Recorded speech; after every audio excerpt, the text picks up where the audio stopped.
Welcome back. Fall is finally in the air. Got up this morning and it was about 60 degrees outside. This is incredible because just a few short weeks ago, we were suffering through our farming day. Every Saturday as a family we do a farming day, and so you may be seeing this on Monday or Tuesday or whenever I decided to edit and post it.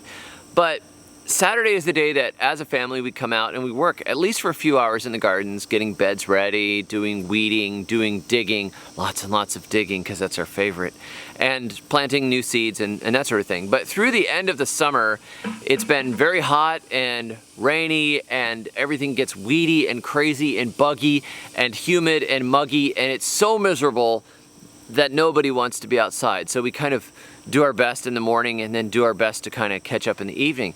But on a day like today, we've got a little bit of cool breeze. It's beautiful out.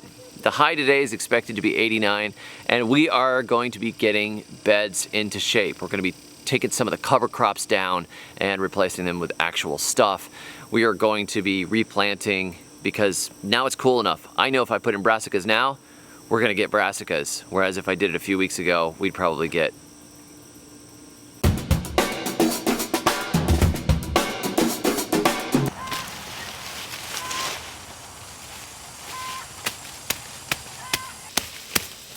So a few months ago, we covered these beds. These were the first garden beds we put in when we moved here. It's been 1 year, incidentally, since we moved here. Praise the Lord, man. We were very blessed to get this place. But about a year since we put these beds in here, and we dug this area, and I planted some stuff, and I was immediately horrified by how many pests came up and how sickly the seedlings looked and all that misery. So we started working on it. We worked with Steve Solomon to balance the soil minerals and feed things up. And then, you know, we've gotten a few crops out of here. We did pretty well on cucumbers and some other things. But as those crops of spring petered out, I did my cover cropping, my favorite cover cropping trick. And I went and bought some black-eyed peas from the grocery store, and then came out here and spread it out here. So this is black-eyed peas and a little bit of sorghum Sudan grass that I put in here as a cover to keep the ground. It goes right through the heat. These black-eyed peas are amazing. They go right through the heat and they fix nitrogen. So what I'm doing now is I'm using this hook knife, which I can't tell you where to get one. I got one in the West Indies and I haven't been able to find them in the US. But I took this hook knife and I chop down all the stuff that's in here, and I leave the roots of the beans in the ground. So whatever nitrogen nodules are on there, they stay in there. And I'm gonna take the tops. I suppose I could shred them into bits and put them on the top as mulch, but they're pretty rough. So what I'm gonna do is rake them up and add them to the compost pile. And then later, when we harvest that compost pile, the compost will go back onto these beds. But it's time to take this cover crop out and just replace it with something that we can eat. But it's a really good stopgap. And this morning, Rachel said, you know, shouldn't we check and see if the beans, you know, these dry beans are any good? But I've been pulling them open as I go, and I'm finding a lot of moldy beans and beans with holes in them, and they're not particularly impressive. So I don't think so. I think that they'll just be nitrogen for the compost pile because it's too wet here. They're not that happy.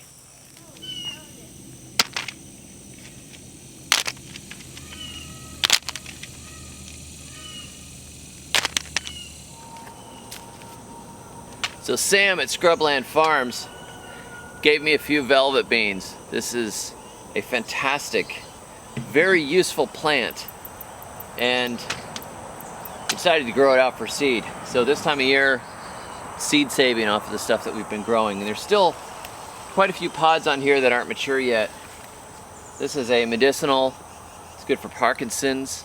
It is a testosterone booster, has dopamine precursors in it, and it's also a really, really good tropical green manure plant. Makes a ton of nitrogen, and even in the bad soil here, it's been very, very happy.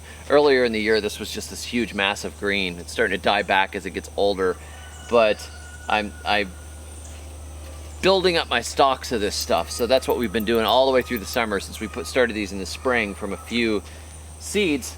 Now we're gonna get hundreds and hundreds and hundreds of seeds, and I'm just gonna take the pods in and then you let them dry a little further.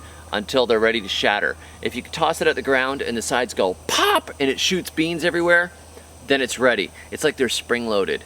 That's the fun part. It's just like chucking them into a corner of the room and watching them explode.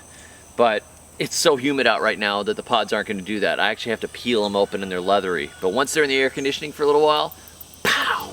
It's exciting. I'm driving with the top down, baby. Rain won't stop me. I'm high on black coffee, baby. Your blues won't rock me.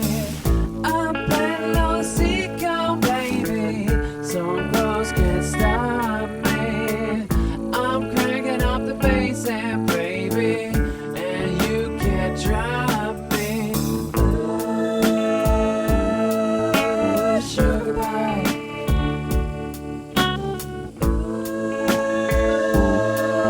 Ooh, sugar pie. I'm gonna let my hair grow, baby. My boss can't stop me. I'm gonna take a payday loan to fight the commies. I'm heading to the drugstore, baby. Don't call your mommy. I'm gonna skip the ice cream, baby, and eat pastrami. Ooh, sugar pie.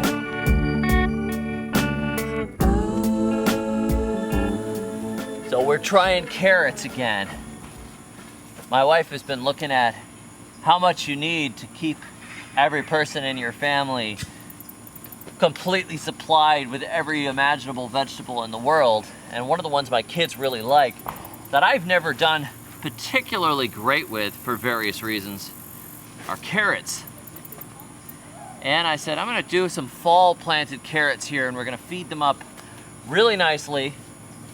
And we're going to fork up the subsoil too, so they drain and it's really loose. I had a big problem growing carrots down in the tropics because you really had to have the soil really loose, and there were a lot of rocks and there was a lot of clay. But here we have sand, but there's a hard layer just a little ways down. So we're busting that open. We're feeding these beds up. We got rid of our cover crops, and we have put in 1, 2, 3, 4, 5, 6, 7, 8, 9, yeah, about 220 feet of carrots. So hopefully we have more carrots than we know what to do with. Ooh, sugar pie.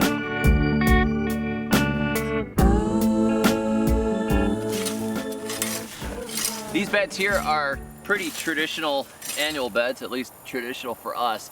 A few perennials have snuck in here, like we've got some Jerusalem artichokes, and there's a black cherry that planted itself in the back that I just can't bring myself to pull out. And there's a couple of moringas way back there, but mostly this is our kitchen garden. This is where a lot of the food goes, comes from to go indoors. We've had a lot of things out of here, beans and tomatoes and broccoli and cabbages, and now roughly 1 million carrots. This being a mild climate, we can get roots in the ground through winter, and the ugly phase of summer is going to be over. That point where everything has just gotten weedy and nutty and whatever, and we come out here and we clean it up, and the days are a little cooler, and we get out and we replant, and it feels really good to be doing that. And you'll notice this is not my grocery row garden system. This is just, hey, let's get some food in the ground. So we dig the beds up. We don't put wooden borders on them. The pathways are about 18 inches wide. The beds are about 3 to 4 foot. In that range, it's rough. And then we just loosen it up, put some sort of fertility in there. We've thrown in chicken manure. We threw in Steve Solomon's mix. We have thrown in compost. We have put in biochar. What we have, when we have it, ashes, that sort of thing. So these beds are just production vegetable beds. And the grocery row gardens are a different matter, and we're gonna have to do our work on them next weekend because it's taken us a lot of time to clean up the cover crops and get things going. But if all pans out, we get lots of carrots. I hope.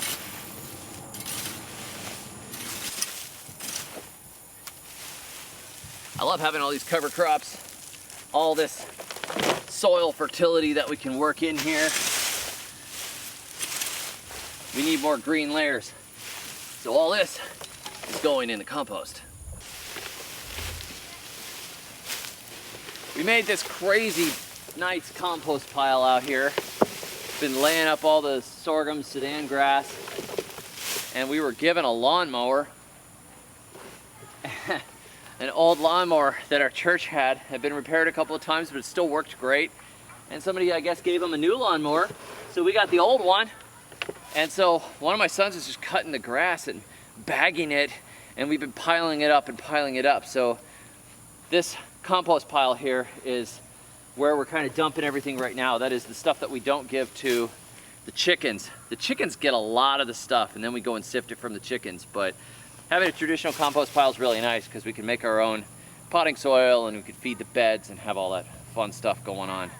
But I thank you guys for joining me. If you want to get your fall gardens in, if you've got the climate for it, if you're worried about food security and that sort of thing, I recommend roots first.